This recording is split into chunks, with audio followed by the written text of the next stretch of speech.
We've got some insane breaking news. The Denver Nuggets have just fired head coach Mike Malone. The Lakers might sit their starters tonight against the Thunders. We'll preview that. Also, the Florida Gators are your national champions, and we're taking an early top 25 look at next season. That's coming up next on The Big Lead.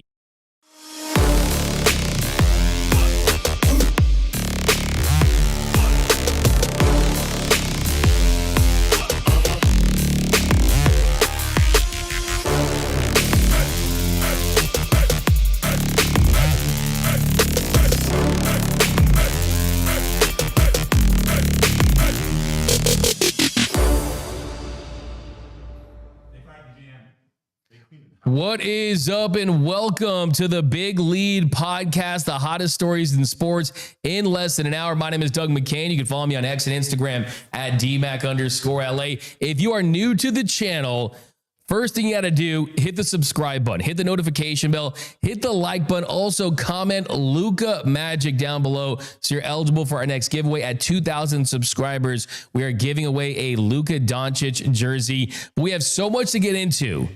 Lots of insane stories in the sports world.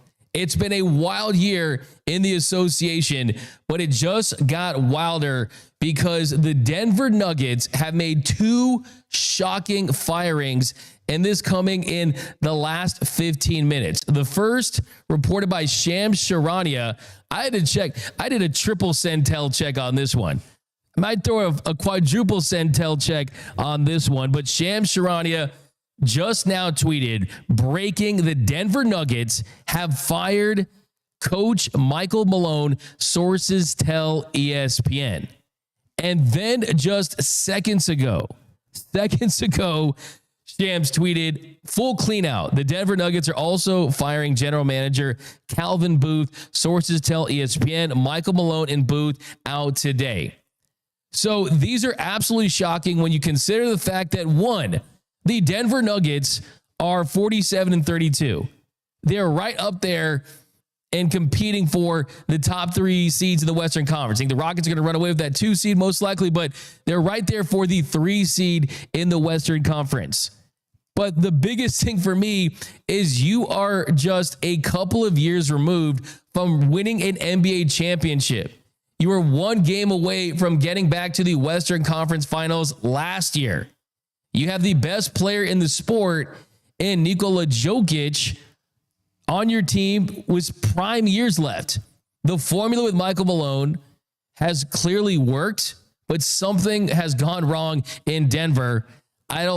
We're waiting more information about why they did this, but this is absolutely as shocking of a coaching firing as you're going to see because of, one, the success that coach had for the organization, and 2, there is just 6 games left in the regular season. 6 games left in the regular season, and you go out there and you fire Mike Malone. And yes, the Denver Nuggets, they had been struggling of late.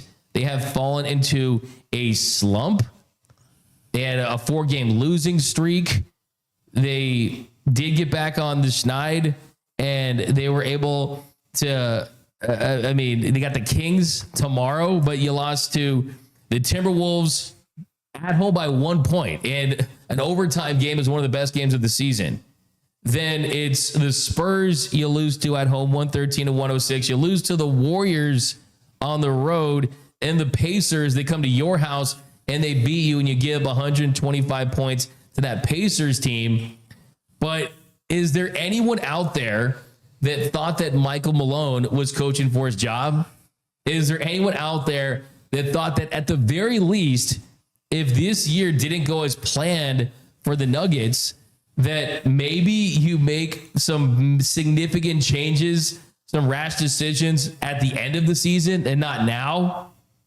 I mean, that interim coach is just going to play Jokic all 48 minutes. I mean, I don't know what the Denver Nuggets are going to do, but we're going to await more information.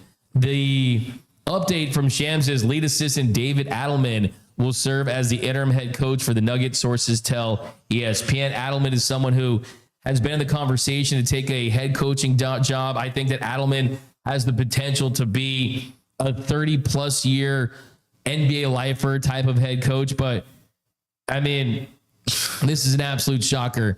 What's your first reaction to this news, J-Rob? I am completely stunned. I haven't seen anything like this.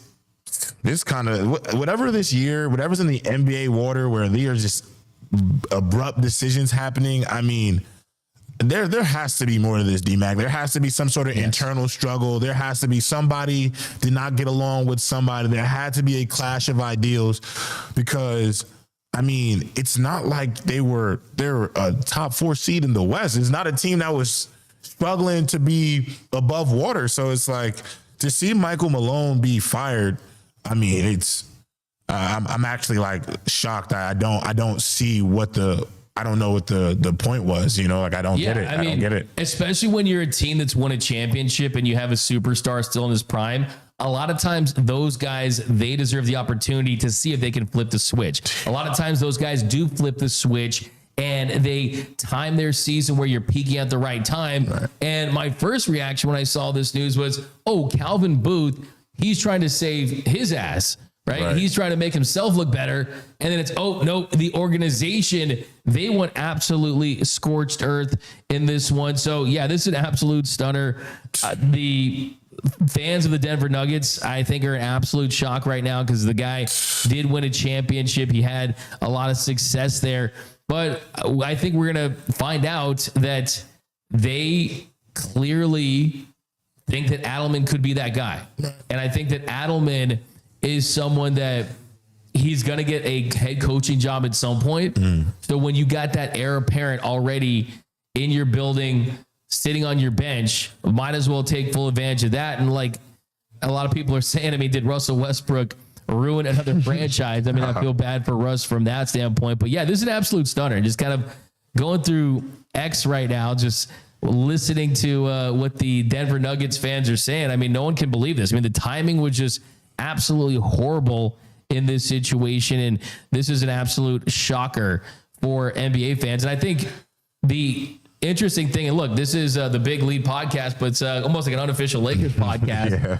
And I will say that if you're the Lakers, Mike Malone was kind of Lakers daddy for a little while there, right? And daddy ain't coming home, and he's going to be moving on. So I think if you're the Lakers in this situation, and you do have to face Denver at some point, if the seeding works out for you, and you take on the Thunder or the Nuggets at some point during these playoffs, I think for you it's, hey, are the Nuggets going to be better? Because clearly they thought they needed to make something. Because look, sometimes coaches lose the locker room.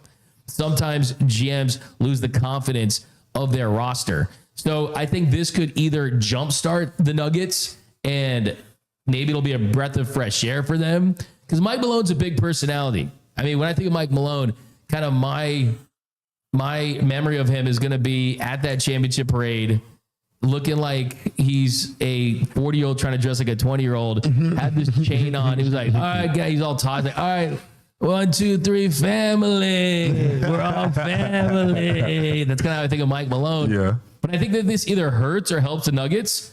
Could help them, could hurt them. Only time will tell. Also gives them a way out if they lose in the playoffs. True. It takes the pressure off of their run. Yeah. Completely. House money. Either it's, Adelman's the guy. Right. They look like geniuses. They could be the ones that it's the reverse Nico Harrison. It looks like the shocking move. What the hell are they doing? But it works out. Right. Nico Harrison, like the shocking move, and it was an absolute flop of all flops. The Nuggets, they could look like geniuses in the fact that the Mavericks, they traded Luka and they kind of doubled down on Nico Harrison. Whereas the Nuggets like, hey, we want our championship. We don't like the way this is going. We know we have an elite all-time great player. We have to take this rag and squeeze it as much as we can and get everything out of there. So I kind of, in a way, I like the boldness of this move, but I need more information. I need more explanation. Yes. And I think that we probably are going to get that. Yeah, it's going to come out sooner rather than later, I think, especially over the next couple of weeks, next couple of days. We'll probably know more of the whole story by Friday.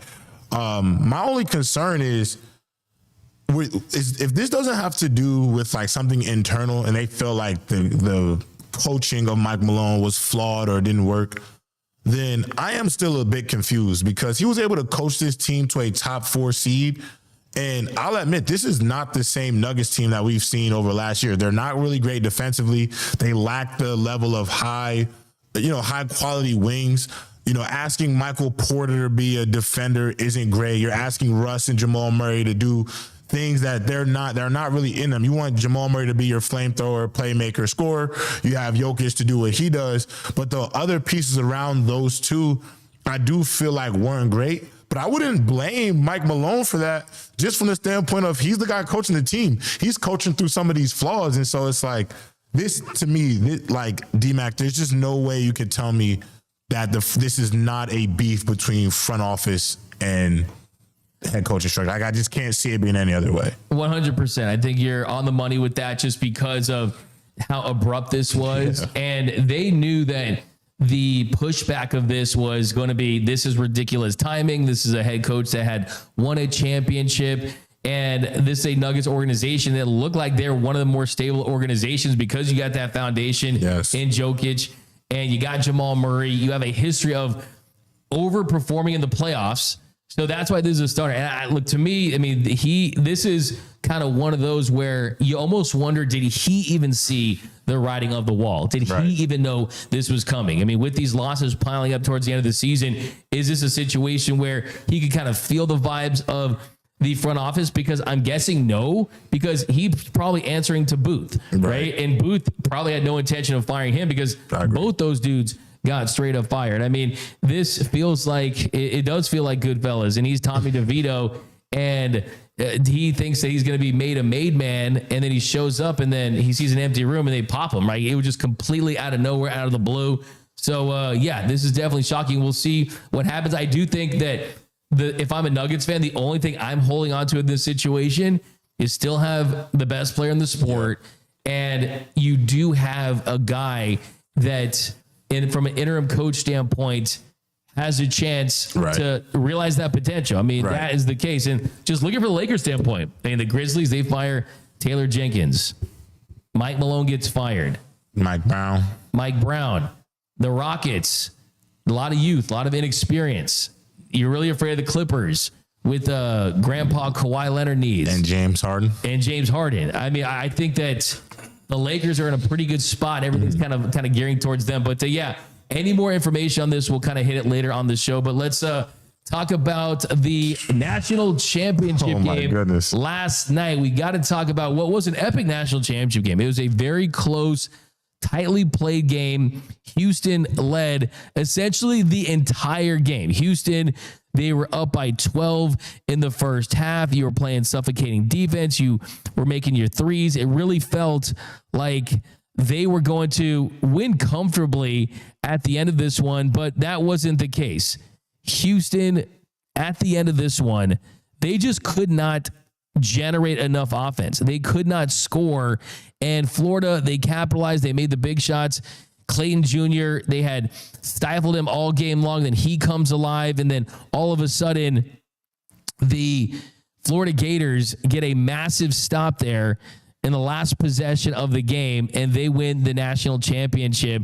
And it's just wild to think that Florida team, they led for a grand total of 1 minute and 4 seconds. 1 minute and 4 seconds, and they were able to come back victorious. And I think that you got to give credit to the defense, because Florida, they weren't the team that was necessarily known for their defense. They had done a great job all season coming back in the playoffs. They were just a team that you just could not kill. They're the only national champion over the last 20 years to overcome a deficit of 9+ points in the Elite Eight, national semifinal, and the national championship. It is the never say die Gators. And I think the last possession, we'll kind of rewind, but I kind of want to start there. I mean, Houston was in control. 31-28 halftime lead. They had held Clayton scoreless through the first half, and he was averaging 24.6 points per game in his last 5 NCAA tournament games. It looked like an ultimate win. And then he hits a free throw with 14:57, and he comes alive. He got some big shots down the stretch. He ends up finishing with just 11 points. If I told you that you stopped William Clayton Jr., and you held them to 11 points. You would feel pretty good about that win. He also had 7 boards, 5 assists, and he also was a big reason why Sharp wasn't able to get that shot up there in the last moments of that game. And that defense for Florida, they came alive. Houston was up 45-34 after a Sharp free throw with 14:07. From there, Florida held Houston to 3 points in the final 6:54 of the game. They end up cutting it to 48-45. And then they end up tying with a free throw at 48-48. Couple possessions later, Clayton, he does it again. With Houston up 51-48, he goes to the basket, he drives, he gets the and one, he finishes through contact, he draws the foul. It comes up massive. And then with less than 4 minutes left, Houston in another 3-point lead. Houston's on top 60-57. This time, Clayton, he just buries an incredible 3-pointer. He takes the pass off the screen. He pulled up and he made a 3. And it was only 3 he made in 7 attempts on the night. It was huge. That kept the pressure on Houston all night. And then the final play of the game. Florida won playing Houston's game. Florida limited Houston to 34.8% shooting from the field, 24% shooting from beyond the arc. Houston was just 6 for 25 from distance. And Cryer had 19 points and 6 rebounds, lead the Cougars, but he went 6 for 18 from the field. And that final possession, after Florida goes up, Houston has a chance, trailing by 2 points, and over 20 seconds left, and they weren't able to get a shot off. They did not get a shot off in that situation. They were trying to set Muzan up for a 3-point shot. He thinks he was going to grab it and travel. I mean, it was just terrible execution, great defense by Florida, and an absolutely heartbreaking loss for the Houston Cougars, who now have not won a national championship in their program's history, and they just crumbled late. But here was Kelvin Sampson after the game talking about the sequence where Houston wasn't able to get a shot off. At the end, you got to get a shot. That's you got to do better than that. Coach, next one's up front to the left, Aaron. Aaron Beard with the AP. Kelvin, what were you hoping to get out of that last play? Yeah, we have a set where it's a stagger gate, and we thought if we could get Emmanuel to shot fake and get downhill. I have to look back at the film, and I don't know if the ball slipped out of his hands or Clayton had his back. Yeah, he probably should have shot faked that. You know, that's both those guys, Richard and Martin, both really good defensively. Clayton made a great play on that, but that's why you got to shot fake and get in the paint. 2's fine. J1 has been awesome all year. Tonight was not his night. Florida was really physical with the way they were chucking and bumping when he was going, and he had a lot of balls that just fell right off the rim, seems like. So what he's saying there was 100% true, but Kelvin Sampson, who's supposed to be this great head coach, which he absolutely is, he watched his offense crumble worse than Duke did against him a few nights before. That was Houston's 4th turnover in the final 121. They had 3 turnovers in the first half combined. They absolutely crumbled when it mattered most. 3 possessions and 0 shots in the last minute. 3 possessions, 0 shots. If I get a shot up and it clanks back rim, it airballs, it rolls around, I'm okay with that. Yeah. Shooters shoot. You miss shots, but to not get 1 shot, that is what would haunt me for the rest of my life. What if it went in? What if a prayer was answered? They don't even get to have that. Just an absolute insane conclusion to a game. And yeah, you got to feel bad for the Houston Cougars, but yeah, I mean, how do you not get a shot up there in that final possession? Oh man, I feel so bad for the player. I mean, Sharp, I know that's gonna haunt him for a long time. I know that sucks. I honestly, just as a former athlete, I feel for him. You got to just get something at the rim, maybe a rebound. You just got to get something at the net and just kind of pray. Listen, I am kind of smoking my cigars and drinking my Saratoga water because I am 2 for 2 on national champions. But I will say this.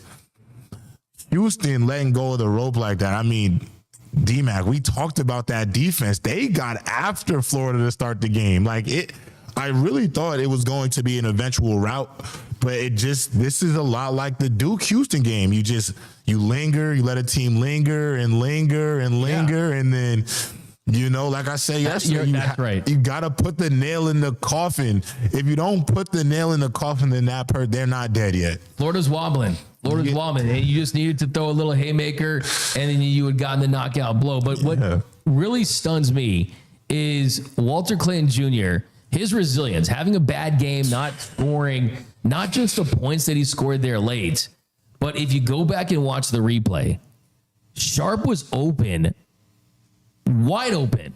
Clayton covers like 15 feet in 1 second to get there. I mean, that was one of the best closeouts I've ever seen, ever, at any level. Yeah. But I will say, that was easily the worst possession to lose a national championship in the history of college basketball. So we had an all-time choke by Duke, and I think the chokeness of Duke rubbed off onto Houston, and they carried it into this game. Yeah. And Houston was like, hey, you think that's a good choke? Hold my beer, Duke. And look, Duke played bad. Houston played bad. Florida's the resilient team, though. You got to give Florida a lot of credit. You got to get, the Gators. The gauntlet they went through. The gauntlet, beating Auburn, Texas Tech. I mean, you're talking about 3 seeds. UConn, and UConn only lost by 2 points against them. Yeah. So, yeah, I mean, Florida, they are the national champions. They're now the only school with 3 football and 3 men's basketball titles in the last 30 years. So give them a lot of credit. I don't think anyone saw this national championship run coming from them to start the season. But here was Walter Clayton Jr. after the game talking about the Florida win and just his tournament. Coach Sam has been... Oops. I think it's... Want to cue that Walter Clayton one up? Yeah. Cool. Walter. Boom. Because the most outstanding player here in San Antonio, Walter Clayton Jr. Appreciate you. Hey, man, Gator Nation, man, we appreciate y'all. All the hard work we put in together. You know what, that came to fruition, man. We done did it. So, man, shout out Gator Nation, man. Go Gators. The boys stay hot. Walter, how do you navigate a game like this? You're coming off back-to-back 30-point games. And then you don't get a bucket until 8 minutes to go in the game. How did you stay positive? How did you navigate this night? Man, we've been saying it all year, man. Our motto is we all can go, man. We got a team full of guys that could go. It ain't just by me. We got multiple guys on this go that could go get a bucket and do anything. So my team held me down until I was able to put the ball in the basket. Shout out to them boys. Congratulations to you. Congratulations on that little daughter of yours, too, as well. I know this is going to be a great celebration for you tonight. Gator boys, stay hot, man.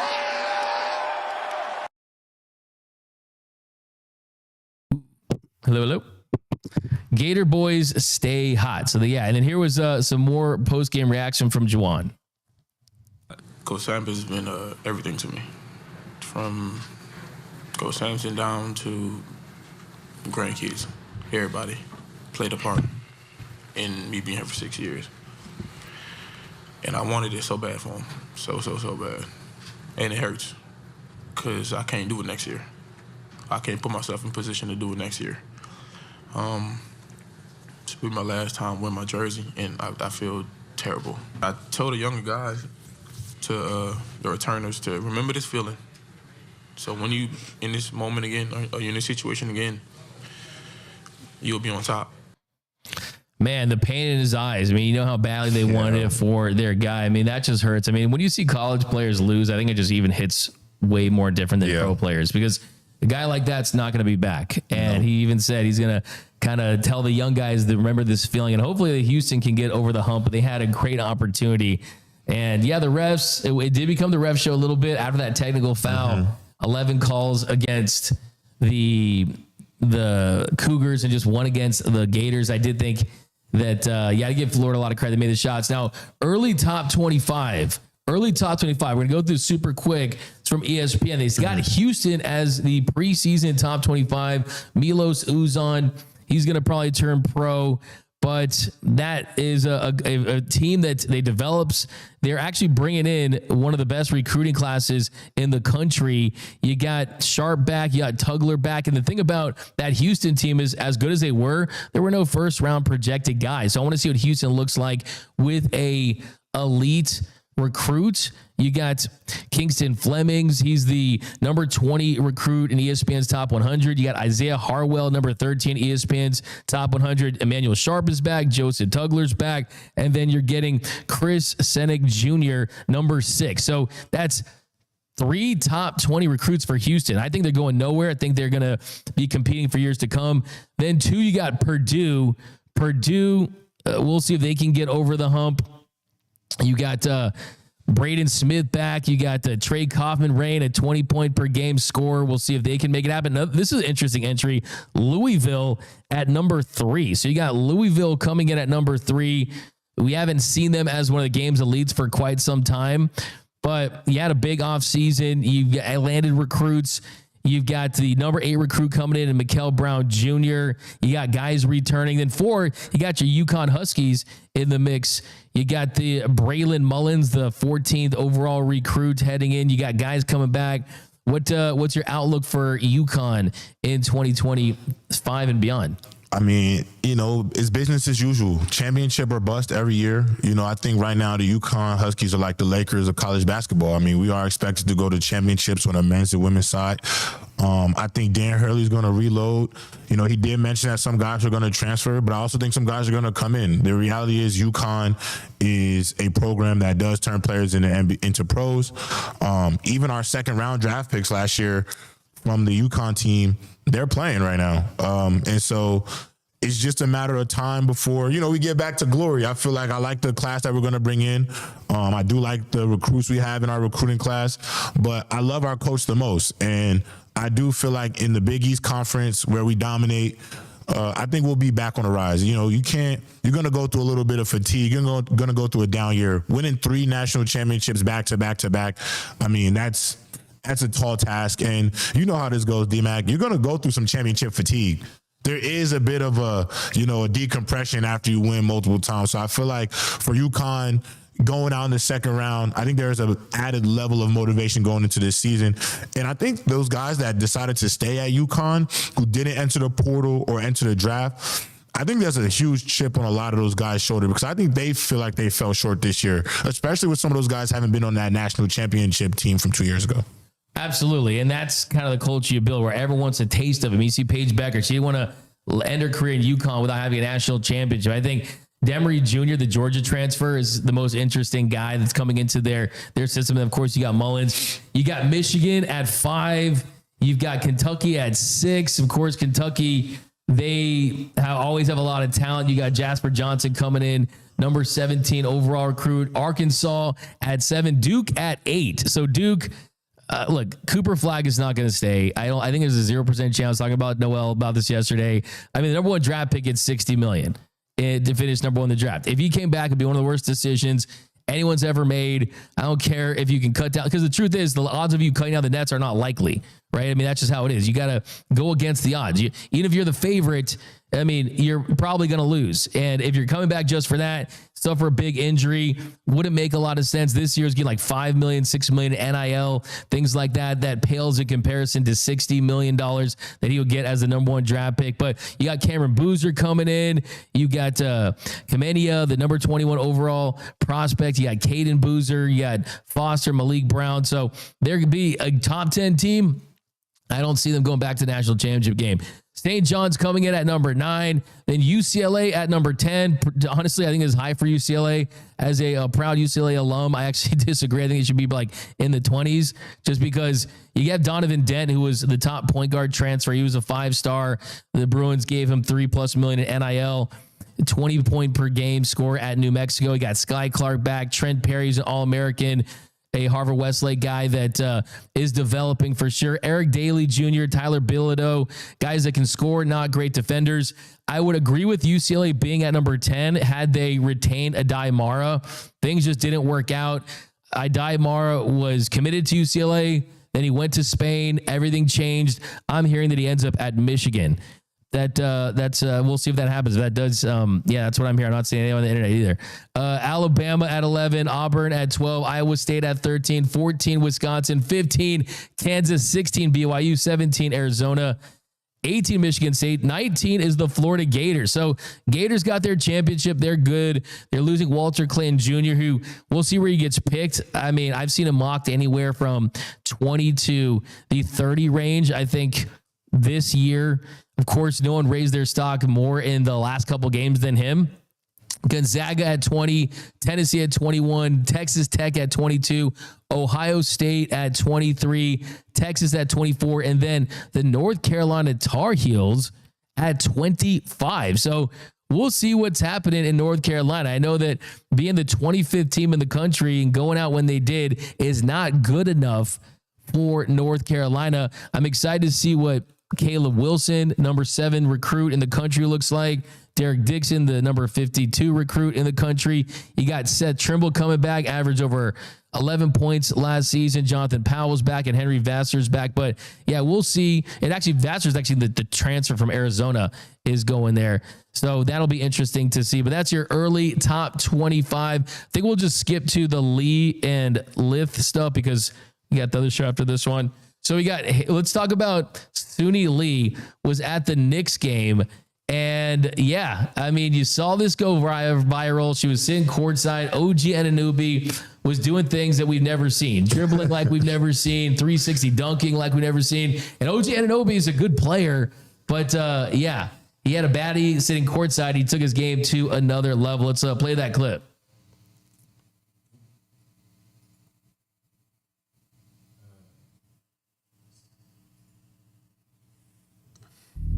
Honey, I see you looking at me. I'm ready to go with you if you want me. I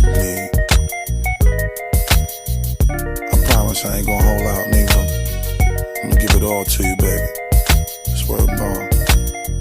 Bust it. Baby, if you give it to me, I'll give it to you. I know what you want. You know I got it, baby. If you give it to me, I'll give it to you. As long as you want, you know I got it. Baby, if you give it to me, I'll give it to you. I know what you want, you know I got it. Baby, if you give it to me, I'll give it to you. As long as you want. Step back, puts up a 3. I'm always on the road, hardly ever home. Always busy this, busy that, can't talk on the phone. I know you aggravated, walk around frustrated. I love seeing that. I love seeing that. I mean, if I was a reporter, I seriously would ask, hey, I saw you take a picture with Suni Lee. Were you inspired to have an Olympic champion just to kind of tongue-in-cheek see what he has to say? If I'm the Knicks, you're getting courtside seats. You're getting the Spike Lee, Billy Crystal package, Woody Allen package. We're getting you at the game every single. Patrick Ewing, John Starks. We want you at the game every single game. But do you think there's something to this? I mean, honestly, or is just internet fun? I mean, maybe a little bit of both. Ironically, it just reminds me of do you ever see how like those memes of like it says basketball players be saying NBA players be saying anything when they have a conversation with Taylor Rooks? Yes. And she does a great job. So it reminds me of that. Like, it just reminds me of the idea of like NBA players seeing the pretty girl on the sideline and going crazy, or like when John Morant said to Taylor Rooks, "I had a pigeon in front of me before the game winner." You know what I'm saying? Yeah. So I thought that was funny. Hey, she knows how to get them to open up, right? And that's what you want. But OJ Anunoby and Suni Lee. And then how about this? Haley Van Lith. This went viral. She did a spread for Sports Illustrated, and she's one of the best college basketball players, and she's been one of the most followed on social media. I think her NIL evaluation is over 1 million. I think it's probably going to go up after this. For sure. Did you run that clip? Okay, cool. Yeah, so Haley Van Lith, man, yeah, getting a lot of buzz for sure. But that's going to do it for this episode of The Big Lead. My name is Doug McKain. You can follow me on X and Instagram at DMac_LA. And until next time, I'm out. All right.